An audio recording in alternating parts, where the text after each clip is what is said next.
అనంత్ అంబానీ వివాహ వేడుకల్లో రామ్ చరణ్కి అవమానం జరిగిందని షారుఖ్ ఖాన్ రామ్ చరణ్ని ఉద్దేశించి పిలిచినటువంటి పిలుపు ఇప్పుడు సర్వత్రా చర్చనీయాంశంగా మారిందని, ఆయన అది ఉద్దేశపూర్వకంగా పిలిచారా లేదంటే వాళ్ళిద్దరి మధ్య ఉన్నటువంటి సాన్నిహిత్యం వల్ల పిలిచారో తెలియదు, కానీ ఇడ్లీ వడ సాంబార్ అనే పిలుపు అంత మంచిది కాదంటూ కూడా ఇప్పుడు సోషల్ మీడియా వేదికగా ఒక చర్చను అయితే ప్రారంభించారు కొంతమంది.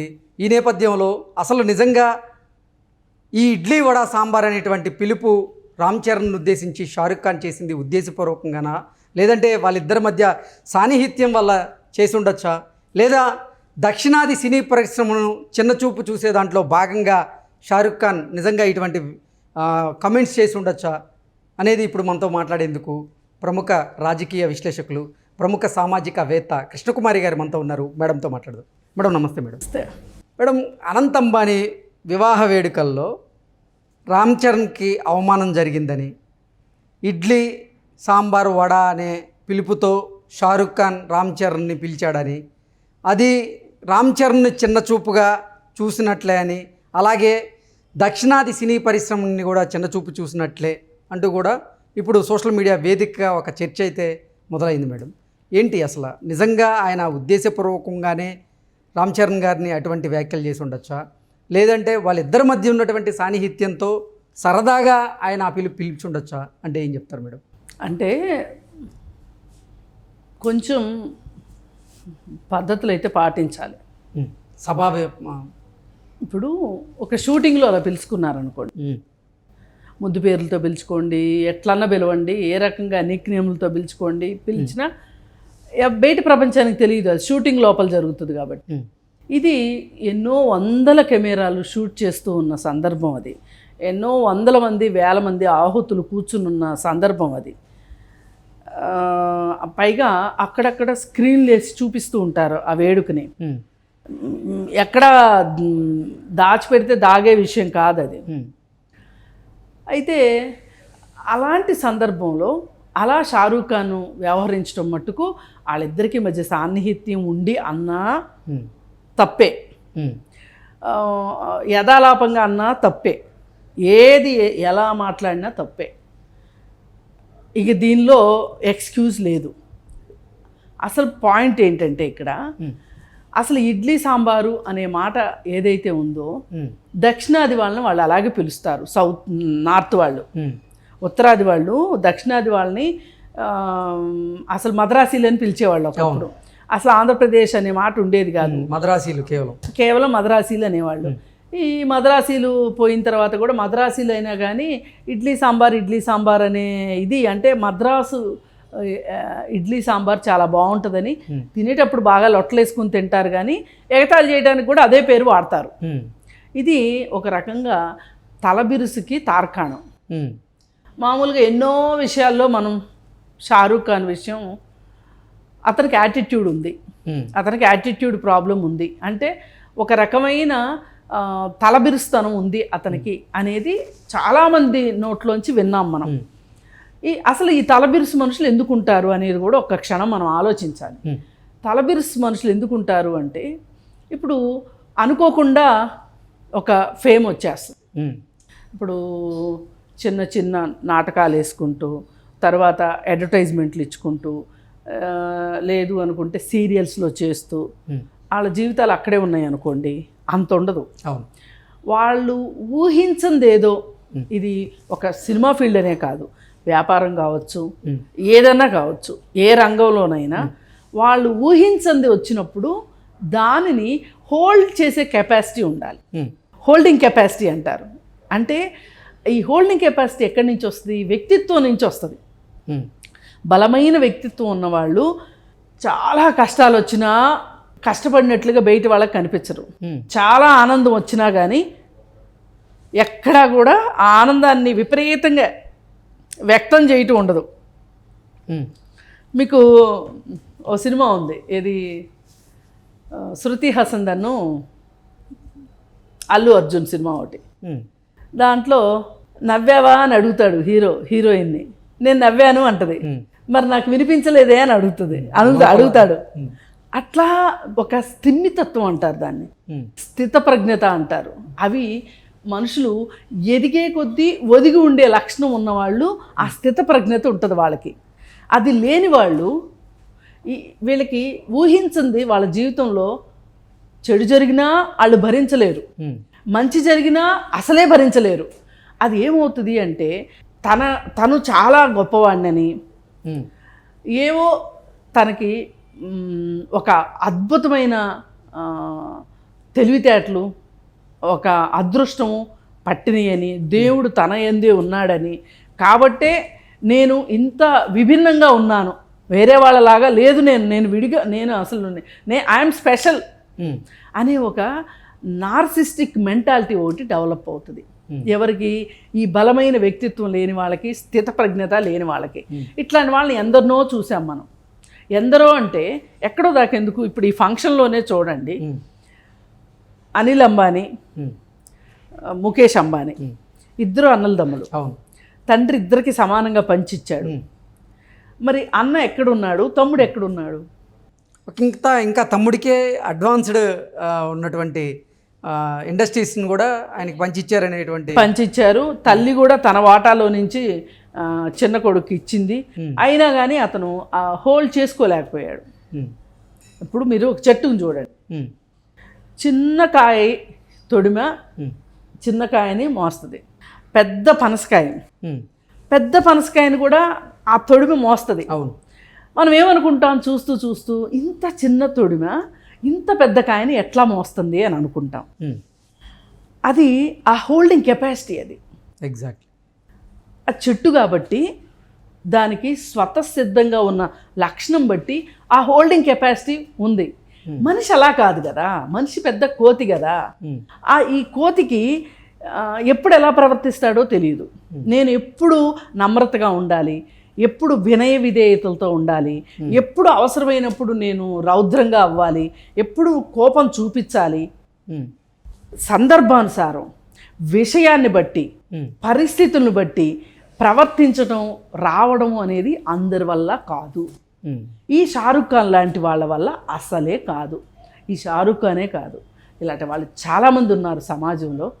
వాళ్ళు ఇలా పైకి లేచి ఇలా కింద పడిపోయిన వాళ్ళని చూసాం. వాళ్ళకి ఆ హోల్డింగ్ కెపాసిటీ లేదు. ఎక్కడో దాకెందుకు, అమితాబ్ బచ్చన్ చూడండి, అతని జీవితాన్ని ఎనలైజ్ చేస్తే ఒక అద్భుతమైన వ్యక్తి కనిపిస్తాడు. అంటే అమితాబ్ బచ్చన్లో లోపాలు లేవని, అమితాబ్ బచ్చన్ అసలు అబ్బో ఆహా ఓహో అని కాదు నా ఉద్దేశం. అతనిలో కూడా లోపాలు ఉండి ఉండొచ్చు, కానీ ఒక చిన్న స్థాయి నుంచి సినిమా ఫీల్డ్లోకి వచ్చి అందరి చేత తిరస్కరించబడి అక్కడే నిలబడి అక్కడే తను ఆకాశాన్ని ఎత్తుకు ఎదిగి మళ్ళీ కిందపడి మళ్ళీ పైకి లేచాడు.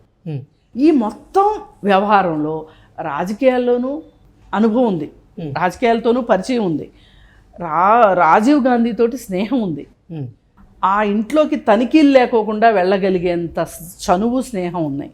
అయితే ఏనాడు దాన్ని దుర్వినియోగం చేయాల అమితాబ్ బచ్చన్.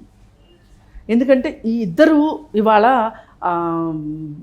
బాలీవుడ్ని శాసిస్తున్న వాళ్ళల్లో ఈ ఇద్దరు ఎగ్జాంపుల్గా తీసుకుంటే, మరి అలాంటి అమితాబ్ బచ్చన్ని కూడా చాలా సార్లు సందర్భాల్లో అవహేళన చేశాడు షారూఖ్ ఖాన్.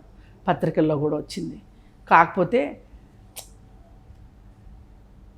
అనుకున్నాడు అమితాబ్ బచ్చన్, ఏంటి వాల్యూ ఇచ్చేది, నేను దాని గురించి మాట్లాడి అతనికి ఇంకొంచెం స్థాయిని ఆయన తగ్గించుకోదలుచుకోలేదు. తద్వారా వచ్చే పాపులారిటీని బట్టి ఈయన ఇంకొంచెం తోకలేని కోతిలాగా ఎగరడం ఇష్టం లేక ఆయనకి పట్టించుకున్నట్టు ఊరుకున్నాడు. కానీ అమితాబ్ బచ్చన్ లైఫ్ ముందు ఇవాళ కాకపోతే ఇతని దగ్గర చాలా చాలా కోట్లు ఉండొచ్చు, చాలా సంపాదించి ఉండొచ్చు, అది విషయం కాదు.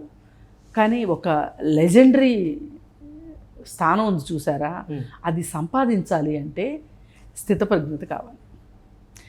ఇప్పుడు ఇలా మాట్లాడేవాళ్ళు ఎప్పటికీ లెజెండరీలు కాలేరు, లెజెండరీలు అవ్వలేరు. వీళ్ళు ఎందుకు అవ్వలేరు అంటే ఇలాంటి మాటలు మాట్లాడితే నీకు ఎంత చనువన్నా ఉండు. మీ ఇద్దరు ఒక రూమ్లో కూర్చుని ఉన్నప్పుడు, మీ ఇద్దరు పర్సనల్గా కూర్చున్నప్పుడు మీరు 100 జోకులు వేసుకోండి, కానీ బయటకు వచ్చినప్పుడు బయటకు వచ్చినప్పుడు ఎలా ఉండాలి, ఎలా ప్రవర్తించాలి తెలియాలి కదా. అతనికంటే వయసులో పెద్దవాడివి కదా, అతనికి ఒక పేరుంది కదా, పోనీ అతను ముద్దు పేరుని పిలిచినా బాగుండేది. రామ్ చరణ్, రామను, చరణను ఇంకోటో పిలిస్తే పోయేది. పైగా ఇలాంటి వాళ్ళు ఎందుకు ఇలా బిహేవ్ చేస్తానంటానికి కూడా ఇంకొక కారణం కూడా ఉంది. అదేంటి అంటే వీళ్ళు అందితే జుట్టు అందకపోతే కాళ్ళు వ్యవహారంలా ఉంటుంది వీళ్ళది. ఈ అందితే జుట్టు అందకపోతే కాళ్ళు ఎవరి దగ్గర అయితే మనము సాష్టాంగం పడాలి అని అనుకుంటారో ఈ సాష్టాంగం కూడా పడతారు. ఇలా సాష్టాంగం అవసరమైనప్పుడు సాష్టాంగం పడి మళ్ళీ పరిస్థితులు మనకి బాగా అనుకూలించినయే అన్నప్పుడు ఆ కాళ్ళు పట్టుకుని కూడా లాగుతారు. ఇప్పుడు ఈ దేశంలో పరిస్థితి హిందుత్వ వ్యవహారం నడుస్తుంది. ఈ హిందుత్వ వ్యవహారం నడుస్తున్నప్పుడు మోడీ హవా నడుస్తుంది. ఈ మోడీ హవా నడిచే సందర్భంలో మోడీ నాకు ఎదురులేదు అనుకుంటున్నాడు. ఇదే మోడీ ఒకప్పుడు గుజరాత్ అల్లర్ల సందర్భంగా అతను ఎంత అబాస్ పాలయ్యాడో, అతను ఎంత నవ్వులు పాలయ్యాడో, ఎంత తొక్కివేయబడ్డాడో అందరికీ తెలుసు. అప్పుడు అతన్ని పట్టించుకోని వాళ్ళందరూ కూడా ఇవాళ అతని దగ్గరికి వెళ్ళి సాష్టాంగం పడుతున్నారు. అలా పడుతున్న వాళ్ళల్లో షారూఖ్ ఖాన్ కూడా ఒకడు. ఇప్పుడు అసలు ఏ మతాన్ని నమ్మకపోతే అది వేరే విషయం. నువ్వు ఒక మతంలో పుట్టావు, ఆ మతాన్ని ఫాలో అవుతున్నావు, మతాన్ని నమ్ముతున్నావు, చిత్తశుద్ధిగా త్రికరణ శుద్ధిగా నమ్మేటప్పుడు నీకెంత లాభమైనా రానివ్వండి, నీకెంతమైన అవసరమైనా అవనివ్వండి, తల తీసేంత కర్మన్న పట్టనివ్వండి, నువ్వు నమ్మిన దాన్ని వదులుకోకూడదు. కానీ షారూఖ్ ఖాను సందర్భం వచ్చిన ప్రతిసారి కూడా జీ హుజూర్ అన్నట్లు ఎవరైతే అధికారంలో ఉన్నారో, ఎవరైతే అప్పర్ హ్యాండ్లో ఉన్నారో వాళ్ళ దగ్గర సాష్టాంగం పడతాడు, జీ హుజూర్ అన్నట్లుంటాడు. ఈ మనస్తత్వం ఏం చేస్తుంది అంటే నాకంటే తక్కువ వాడిని, ఇప్పుడు నాకంటే ఎక్కువ వాడిని నేను కీర్తించాను, నాకంటే తక్కువ నన్ను కీర్తించాలి, కీర్తించకపోయినా సరే నేను తొక్కేస్తాను, నేను చిన్న చూపు చేస్తాను, నేను అవహేళన చేస్తాను, నేను ఏమైనా చేస్తాను. ఇది అతని వ్యక్తిత్వ లోపంగా చూస్తున్నాను నేను. దానికి ఏంటంటే యాడెడ్ ఫీచర్స్ ఏంటి అంటే నార్త్కి సౌత్కి ఉన్న వైరుధ్యాలు కావచ్చు, చిన్న చూపులు కావచ్చు, ఇవన్నీ. అలాగే ఇంకొకటి కూడా ఆలోచించాల్సింది ఏంటంటే అసలు మనకి దక్కని ప్రైడ్ లేదు మన దగ్గర. మేము దక్షిణ భారతీయులమి అనే ప్రైడ్ మనము ప్రతి క్షణం చూపించాలి. అంటే ఎవరి మీద పెత్తనం చేయడానికి కాసుమా, మన ఉనికిని మనం చాటుకోవటానికి, మేమేమి తక్కువ కాదు అని అనుకోవటానికి మన విశిష్టత ఉంది మనకి. మనము సౌత్ ఇండియన్స్వి, దక్షిణాది వాళ్ళం, అందున ద్రవిడులవి, మన శక్తి మనకుంది. మనం ఏ రోజైతే ఉత్తర భారతం వాళ్ళ ముందు సాష్టాంగపడతామో, మోకరిల్తామో, అప్పుడు మనం ద్రవిడులమే అని చెప్పుకుంటానికి సిగ్గుపడాలి. అసలు అవసరమే లేదు. వాళ్ళు చాలాసార్లు మనకి హిందీ రాదని ఎక్కిరిస్తారు, నల్లగా ఉంటామని అంటారు, రకరకాల మాటలు మాట్లాడతారు. కానీ అసలు వాళ్ళు వచ్చి ఎక్కడి నుంచో వచ్చి ఆర్యులు మన దేశం మొత్తం మనదైతే మన అక్కడి నుంచి తరిమి దక్షిణాదికి పరిమితం చేశారు. వాళ్ళు సింహభాగాన్ని ఆక్రమించారు. నిజంగా చూస్తే ఉత్తర భారతదేశం వాళ్ళు ఎవరు అవునన్నా కాదన్నా కోపం వచ్చినా సరే వాళ్ళు దోపిడీ దొంగలు లాంటి వాళ్ళు. ఈ దేశం మనది. మన దేశానికి వచ్చి మనల్ని పక్కకు నెట్టి మన మీద పెత్తనం చేస్తున్నారు. అంటే ఇన్ని కోణాలు ఉన్నాయి ఉత్తర భారతదేశం, దక్షిణ భారతదేశం అనడానికి. ఇప్పుడు వీళ్ళేంటి, షారూఖ్ ఖాన్ ఉద్దేశం ఏంటి, నేను సినిమాల్లో నేను నిరూపించుకున్నాను,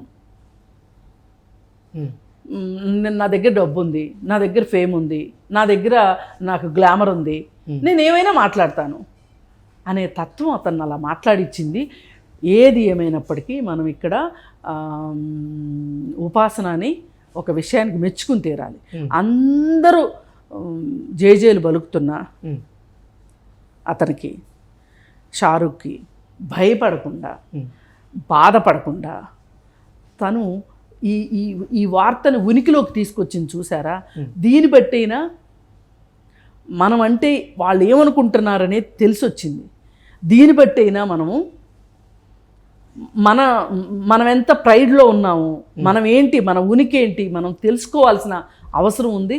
పైగా అటు సైడ్ నుంచి వచ్చే యాక్టర్స్కి మన సినిమాల్లో విలన్లు గాను సపోర్టింగ్ యాక్టర్స్ గాను మనం అవకాశాలు ఇస్తాం. వాళ్ళు మన వాళ్ళకి వాళ్ళు అవకాశాలు ఇవ్వరు. అవును. ఇది నిన్న మొన్న అన్నపూర్ణ గారు కూడా ఇదే మాట చెప్పారు. ఎందుకు వాళ్ళకి ఎంత ఇస్తారు, వాళ్ళు మనకి ఇవ్వనప్పుడు మనం ఎందుకు వాళ్ళకి అంత ఇవ్వాలి, మన లోకల్ ఫీలింగ్ మనకు ఉండక్కర్లేదా, మన లోకల్గా మంచి భాష మీద పట్టున్న వాళ్ళని మనం ఎందుకు పెట్టుకోము అని చెప్పి అన్నారు. వాళ్ళకి ఆ పొగరు కూడా ఉంది, మేమే దిక్కు, దక్షిణాది సినిమాలకు కూడా మేము దిక్కు అనే ఫీలింగ్ కూడా ఉంది వాళ్ళకి. అందుకని యాతావాత ఏది ఏమైనప్పటికీ కూడా ఇది షారుఖ్ ఖాను తన మనస్తత్వాన్ని మార్చుకుంటాడా లేకపోతే ఇలాగే విమర్శలకు పాలవుతాడా అనేది అతనికి మనం వదిలిపెడదాము. కానీ అతను ఇప్పుడు ఏనుగు వెళ్తుంటే కుక్కలు మురిగినట్లు మనం అతన్ని అలాగే చూద్దాం. Okay madam, thank you.